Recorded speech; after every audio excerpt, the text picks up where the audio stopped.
हम ना कटवाई। तू ना कटवाई बा तो हमनी के मिलन कैसे हुई? चल चुपचाप कटवा ला। चल चुप से बैठ।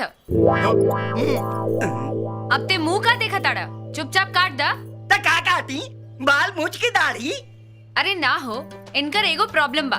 इनका के छूते ही इनकर खड़ा हो जाला। ऐसे हम बहुत परेशान बानी। हम छुआ तानी, जैसे ही खड़ा हुई तू काट दी है। देखा हम हजाम है, वो सब काटल हमार काम नहीं खे। तू हमरा के सिखावत आड़ा? तू हो काटल तोहरे काम बा। चल काटा। नहीं हम ना काटब। हम तो सुन ले रहनी कि तू खानदानी हजाम बाड़ा। तू तो बड़का झंडू बाम बाड़ा। का कहलू? हम झंडू बाम बानी? तो देखा हम कैसे काटतानी। बस एक बार खड़ा कर, खड़ा कर। तू उस तरह रेडी कर।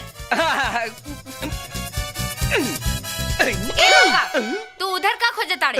इधर देख।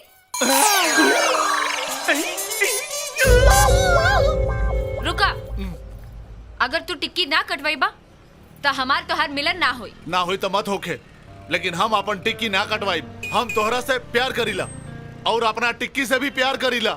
ई हमार टिक्की आन बा, शान बा, पहचान बा, और ई हमार पहचान हम केहू खातिर कुर्बान ना करब। वाह बेटा वाह वाह, तोहरा ऐसा खुददार लइका हम आज तक ना देखनी।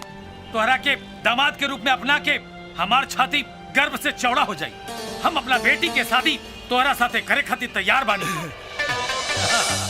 मंगलम भगवान विष्णु, मंगलम गरुड़ध्वज, मंगलम पुंडरीकाक्ष, मंगलाय तनो हरि। वर के हाथ में कन्या हाथ रखिए। गजाननं भूतगणाधिसेवितं कपित्थजम्बूफलचारुभक्षणं उमासुतं शोकविनाशकारकं नमामि विघ्नेश्वर पादपङ्कजं। वक्रतुण्ड महाकाय सूर्यकोटिसमप्रभ निर्विघ्नं कुरु मे देव।